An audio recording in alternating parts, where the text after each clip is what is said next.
সড়ক নির্মাণে টেকসই এবং মজবুত সমাধান চান এলাকাবাসী।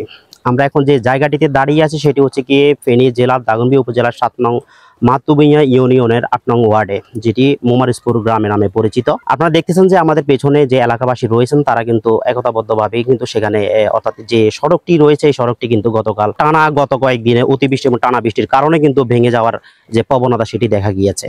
আমরা যদি একটু আপনাদেরকে দেখাতে যে আমাদের ঠিক পেছনেই কিন্তু অর্থাৎ যে নদীটি আপনারা দেখতেছেন এটি হচ্ছে গিয়ে ফেনী ছোট নদীর একটি উপশাখা, যে শাখাটি বয়ে গেছে মোমারইসপুর গ্রামের পাশ দিয়েই, এবং সেখানে অতিরিক্ত যে পানির স্রোতের কারণে মূলত সেই সড়কটি কিন্তু যেখানে মূল সড়ক যে অনেকটা সোনাগাছি এবং দাগনভূঞা উপজেলার যে প্রধান সড়ক, এখান থেকে মানুষের যাতায়াত করার যে সড়কটি সেটি কিন্তু আসলে ভেঙে পড়েছে।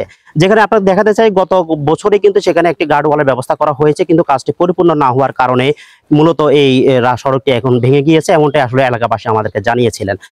এছাড়াও আপনাদেরকে আরো একটু বলতে চাচ্ছি যে পানি উন্নয়ন বোর্ডের যে গাফলতি, সেই গাফলতির কারণেই মূলত স্থানীয়রা অভিযোগ করেছিলেন যে তারা অর্থাৎ এই সড়কটি অনেকটাই ভেঙে পড়েছে, এবং কি সেই ভেঙে পড়ার কারণে কিন্তু দাগনভূঞা থেকে এবং সোনাগাজী যে মানুষ এখানে যাতায়াতের যে পথ, এবং কি সেখান থেকে বটতলা অর্থাৎ হইদের পুকুর থেকে শুরু করে অনেকগুলো এলাকায় রয়েছে, যে এলাকাগুলোর অর্থাৎ মানুষের সাথে যোগাযোগ অনেকটা বিচ্ছিন্ন হওয়ার পথে।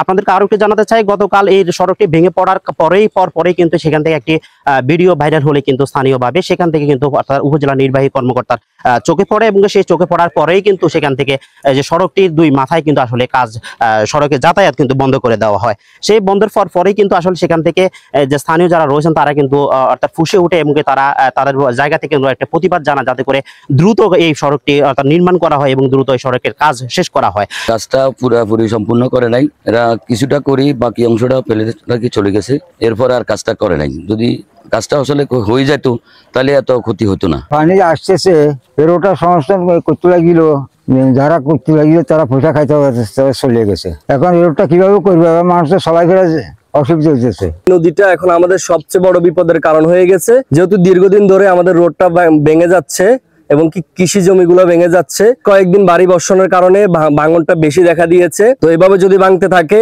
তাহলে আমাদের এদিক থেকে স্কুল কলেজ পড়ুয়া ছাত্রছাত্রীরা আসা যাওয়া এবং বাজারে আসা যাওয়া যাত্রীরা এবং কি অসুস্থ রোগীদেরকে হসপিটালে নিয়ে যাওয়াটা খুবই ঝুঁকিপূর্ণ। হ্যাঁ, আমরা স্কুলে যেতে পারি না, রাস্তাটা ভেঙে গেছে। জায়গাটা দীর্ঘদিন আমরা এই জায়গাটা নিয়ে ভোগান্তিতে আছি। এই অংশটুকু ছিল যেটার মাধ্যমে মোটামুটি গাড়ি যাতায়াত করতো, ওই অংশটাও ভেঙে পড়ে গেছে। আসলে আমাদের এই রাস্তার যে সমস্যা, এই সমস্যাটা আজকের বা 2-1 দিনের সমস্যা না, এটা দীর্ঘদিনের সমস্যা। রাস্তাটা অনেক আগ থেকেই হয়েছে, অনেকবার সংস্কার হয়েছে, অনেকবার মেরামত হয়েছে, সরকার আসছে সরকার গেছে, কিন্তু এই জায়গাটার মতোই রয়ে গেছে। আমরা বিগত সময়ে এই রাস্তার কাজ যখন চলেছিল আমরা গণস্বাক্ষর কর্মসূচির আয়োজন করেছিলাম এবং সেটি পানি উন্নয়ন বোর্ডে জমা দিয়েছিলাম, তবে তারা এটি সম্পর্কে সদুত্তর জানায়নি।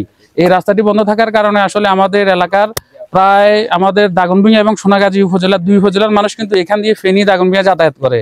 প্রায় 2 উপজেলার মানুষের যাতায়াত বন্ধ রয়েছে, এবং স্কুল কলেজ বিশেষ করে হাসপাতালে যাওয়া যারা রোগী যারা আছে তারা কিন্তু প্রচুর ভোগান্তির মধ্যে আছে। আমরা এখান থেকে যারা স্থানীয় রয়েছেন তাদের সাথে আমরা কথা বলেছিলাম, এবং আমরা তাদের কাছ থেকে জানতে পেরেছিলাম, তারা আমাদেরকে জানিয়েছিলেন যে সেখান থেকে যে তারা একটা প্রতিবাদের ভাষা তাদেরকে ফুটিয়ে তুলতে চেয়েছেন, যে সেখান থেকে কাজ গত বছর যে কাজ ধরা হয়েছে সেটা সম্পূর্ণ না হওয়ার কারণেই মূলত এই অর্থাৎ সড়কটি অনেকটা ভেঙে পড়েছে, এবং ভেঙে যাওয়ার কারণেই মূলত এখানকার যে যোগাযোগ সেটি কিন্তু অনেকটা বিচ্ছিন্ন হয়ে পড়েছে। তো এই ছিল আমাদের আসলে ফেনী জেলা দাগনভূঞা উপজেলার ৭ নং মাতুবিয়া ইউনিয়নের একটি মূল সড়ক, সেই সড়কের অর্থাৎ যে যোগাযোগের বিচ্ছিন্ন হওয়ার এবং কি ভেঙে যাওয়ার কারণে যে যোগাযোগ বিচ্ছিন্ন হওয়ার যে অর্থাৎ যে একটা ঘটনা ঘটেছিল সেই সম্পর্কে আমরা সর্বশেষ আপনাদেরকে জানানোর চেষ্টা করেছি।